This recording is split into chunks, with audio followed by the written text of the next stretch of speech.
और अगर बवाल हो गया, ईवीएम गायब हो जाता, फिर बैलेट पेपर आ जाता। मीडिया ने खबर ब्लैकआउट कर दिया। ध्यान रखो, मीडिया ने खबर को ब्लैकआउट कर दिया। मीडिया उस कंस्पिरेसी में शामिल है जिसने सुप्रीम कोर्ट के इतने बड़े जजमेंट को खबर तक नहीं बनाया।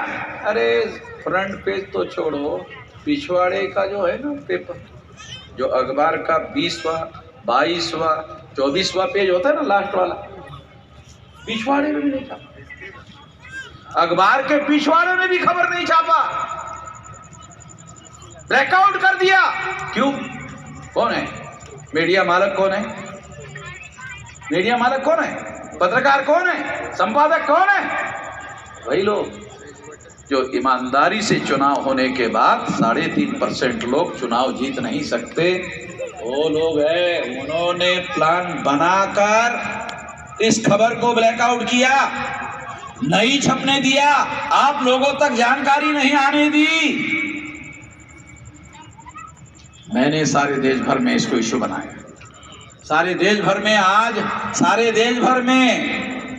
आज ईवीएम जो इश्यू बना हुआ है, ईवीएम इश्यू बना हुआ है।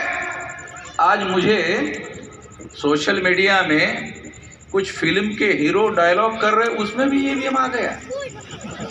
मैंने कहा चलो, अरे वहां भी पहुंच गया, चलो अच्छी बात है।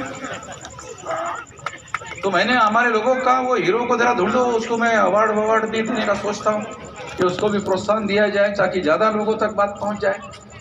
साथियों, ये बात अभी नेशनल इशू हो गया है। ईवीएम मशीन नेशनल इशू हो गया है। गरीब से गरीब आदमी भी अपने वोटों की चोरी बर्दाश्त करने के लिए तैयार नहीं है। ये नेशनल इशू हो गया। इसलिए एकमात्र अधिकार है आम आदमी के पास, वो है वोट का अधिकार। और इस वोट के अधिकार के आधार पर आम आदमी सरकार बनाता है, सरकार बदलता है। इसलिए जनतंत्र है, इसलिए लोकतंत्र है। ये वोट के अधिकार पर निर्भर करता है। ईवीएम ने उसी वोट के अधिकार को समाप्त कर दिया और इस तरह से पूरा डेमोक्रेटिक सिस्टम ही खतरे में पड़ गया है। इसलिए इसको बदलना होगा। इसलिए कह रहा हूँ, ये ईवीएम फोड़ना होगा। और 15 लाख कमेटियाँ जब बनाओगे तो खबर पहुँचेगी चुनाव आयोग को कि ये तो फोड़ने वाले हैं। तो पहले तो मैं फोड़ूंगा। मैं आप लोगों को बोल रहा हूँ, हमारे माने साहब को भी शायद डर लग रहा फोड़ने के लिए, मैं ही पहले फोड़ूंगा।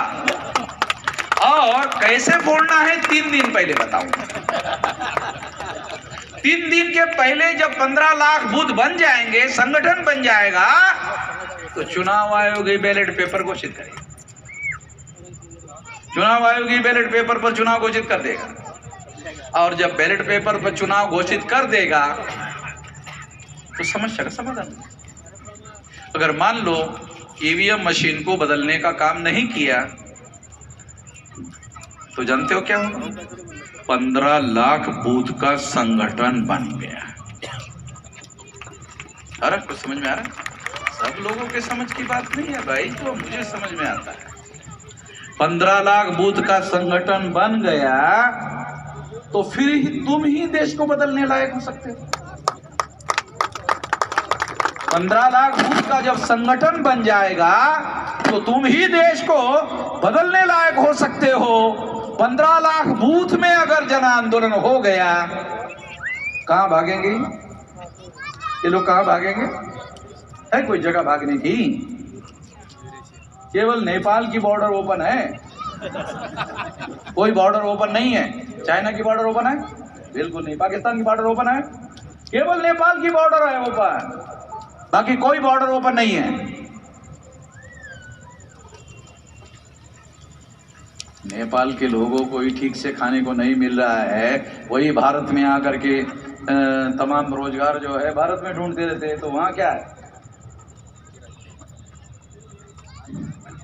साथियों, हम लोगों को जो बात मैं आपको समझा रहा हूँ अगर आपने फोड़ने के लिए 15 लाख कमेटियां बनाई तो फोड़े बगैर ही आपका मामला हल होगा, फोड़ने की जरूरत नहीं होगी। फोड़ने की जरूरत होगी तो 3 दिन पहले बताऊंगा।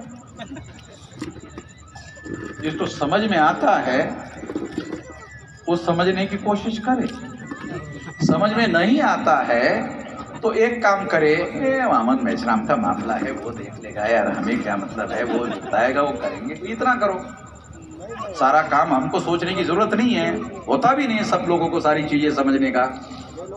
इसलिए साथियों, मैं आप लोगों को जो बात बता रहा हूँ, हम लोगों को इस दिशा में आगे बढ़ना होगा। रहा वंतु जातियों का, भटके विमुक्त जाति के लोगों का, तो मैं आपको बताना चाहता हूं कि उसके लिए भी माने साहब ने कहा, उसका भी हमने संगठन बनाया हुआ है, राष्ट्रीय स्तर का संगठन बनाया हुआ है।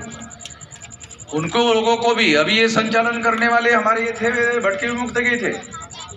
तो हमारे पास जो लोग हैं वो सारे देश भर में संगठन बना हुआ है और 2030 ज्यादा नहीं है लंबा, यहाँ बैठा हुआ कोई भी आदमी मरने वाला नहीं है। 2030 तक ये जो जिन लोगों ने देश को गुलाम बना के रखा, सारी बात को हम लोग बदलने लायक हो जाएंगे, ऐसा मेरा मानना है। इसलिए हम लोगों को बदलने के लिए अपने आप को तैयार करना चाहिए और इस बात को तैयार करने के लिए हम लोग 15 लाख बूथ लेवल की कमेटियों को बनाने का काम करना चाहिए। अगर ये काम आप करते हो तो हमारी सारी समस्याओं का समाधान हो जाएगा। या तो ईवीएम मशीन बदलेगा या तो हमारे संगठन की शक्ति इतनी होगी कि हम लोग संगठन शक्ति के बल पर व्यवस्था को बदलने के लिए कामयाब हो जाएंगे। तो इधर और दोनों स्थिति में हम लोग कामयाब हो जाएंगे, ऐसा मेरा यकीन है, ऐसा मेरा विश्वास है। इस यकीन और विश्वास के साथ आपने मेरी बात ध्यान से सुनी, इसके लिए आभार, धन्यवाद।